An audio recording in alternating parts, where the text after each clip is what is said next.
অন্যদিকে এক ভারতীয়ের মৃত্যু হয়েছে। আমেরিকার তেলের ট্যাঙ্কার ইরানের হামলা, ওমানের বন্দরে ড্রোন হামলা চালায় ইরান এবং ট্যাঙ্কারে বিস্ফোরণের ঘটনা ঘটে, এক ভারতীয়ের মৃত্যু পর্যন্ত হয়। এ নিয়ে আমরা কথা বলে নেব। রাজাগোপাল ধর চক্রবর্তী আমাদের সঙ্গে রয়েছেন। রাজাগোপাল বাবু, একদিকে আমেরিকার প্রেসিডেন্ট ডোনাল্ড ট্রাম্প তিনি বলছেন যুদ্ধ শেষ, অথচ আমরা দেখছি যে ইরানের ড্রোন হামলা, ওমান বন্দরে ট্যাঙ্কারের বিস্ফোরণ, ভারতীয়ের মৃত্যু হয়েছে। হ্যাঁ দেখুন, এতকাল যুদ্ধ হয়েছিল মোটামুটি ভাবে মিসাইলস দিয়ে।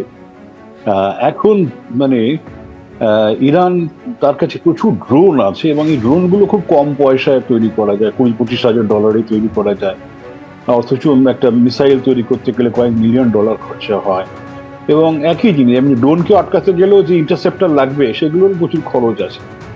এখন ইরান যেভাবে তার ঘরে ঘরে হাউস হোল্ড ইন্ডাস্ট্রি তৈরি করে ফেলেছে ড্রোনের, এবং সেটা হয়তো অ্যাসেম্বল করছে কোনো জায়গায়, এখন যেভাবে তারা ড্রোন তৈরি করেছে এবং এরা আরব দেশগুলোকে বুঝিয়ে দিতে চায় তোমরা আমেরিকা থেকে সরে আসো।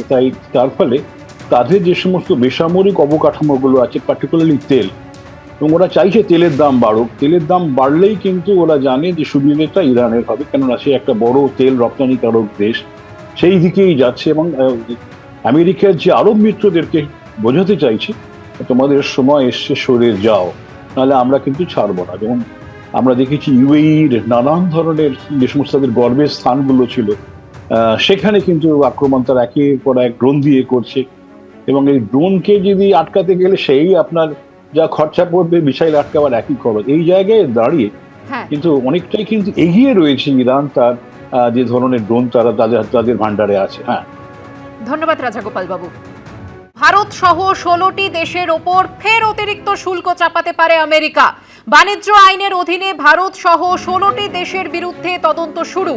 16টি দেশের বিরুদ্ধে নিয়ম না মেনে বাণিজ্য করার অভিযোগ আমেরিকার। 1974 সালের বাণিজ্য আইনের 301 নম্বর অনুচ্ছেদ অনুসারে এই তদন্ত প্রক্রিয়া চালানো হচ্ছে।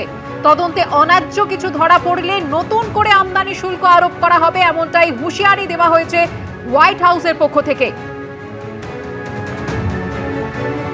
আর এই নিয়েই আলোচনা করব। এই মুহূর্তে আমাদের সঙ্গে রয়েছেন আন্তর্জাতিক সম্পর্ক বিশেষজ্ঞ রাজাগোপাল ধর চক্রবর্তী। রাজাগোপাল বাবু, ফের ডোনাল্ড ট্রাম্প অতিরিক্ত শুল্ক চাপানোর হুমকি দিলেন। হ্যাঁ দেখুন, তো সুপ্রিম কোর্ট তো বলে দিয়েছে শুল্কের চাপানোর অধিকার মার্কিন কংগ্রেসের আছে, এগুলো রাষ্ট্রপতির নেই। তো রাষ্ট্রপতি তার এমার্জেন্সি অধিকারে কিছু করতে পারে এবং সেখানে ম্যাক্সিমাম 15% করতে পারে, এটা বলা আছে। এখন উনি খুঁজে বার করছেন কোন আইনে কোথায় কি আছে, কমার্শিয়াল কোন আইনে কি তার স্পেশাল পাওয়ার আছে, ইনভেস্টিগেশনের পাওয়ার, সেগুলো খুঁজে বার করছেন। এগুলো ভয় দেখানোর চেষ্টা।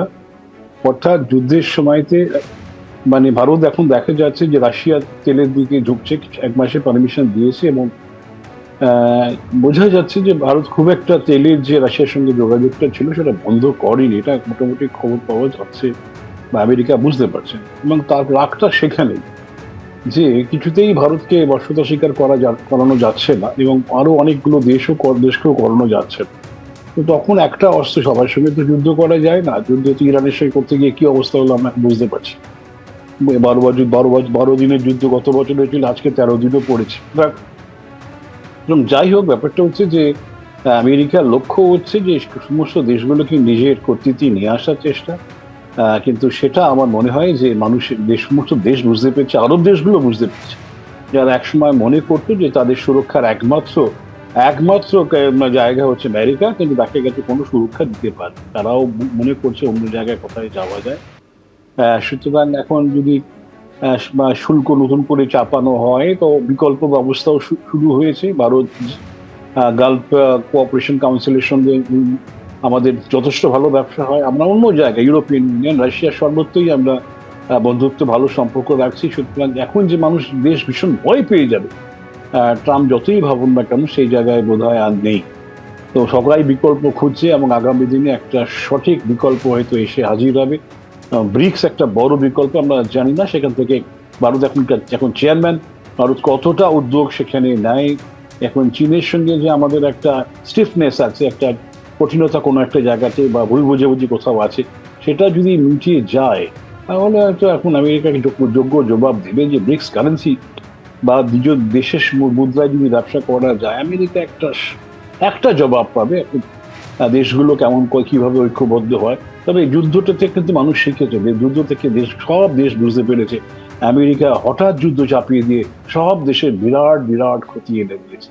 সুতরাং মুক্তির চিন্তায় আমেরিকা থেকে কি করে সরে আসা যায় সবাই সেটাই ভাবছে। রাজাগোপাল বাবু, আপনি আমাদের সঙ্গে থাকুন। অন্যদিকে যুদ্ধের যে আপডেট আসছে যে 13 দিন ধরে লাগাতার ইরানের সঙ্গে যুদ্ধ চলছে ইসরায়েল ও আমেরিকার। ওমানের সালাল্লা বন্দরে ড্রোন হামলা চালিয়েছে ইরান। একাধিক জ্বালানি ট্যাঙ্কারে ভয়াবহ বিস্ফোরণের ঘটনা ঘটেছে, যদিও বাণিজ্যিক জাহাজের কোনো ক্ষতি হয়নি বলে জানা গিয়েছে। এবিপি আনন্দ, এগিয়ে থাকে, এগিয়ে রাখে।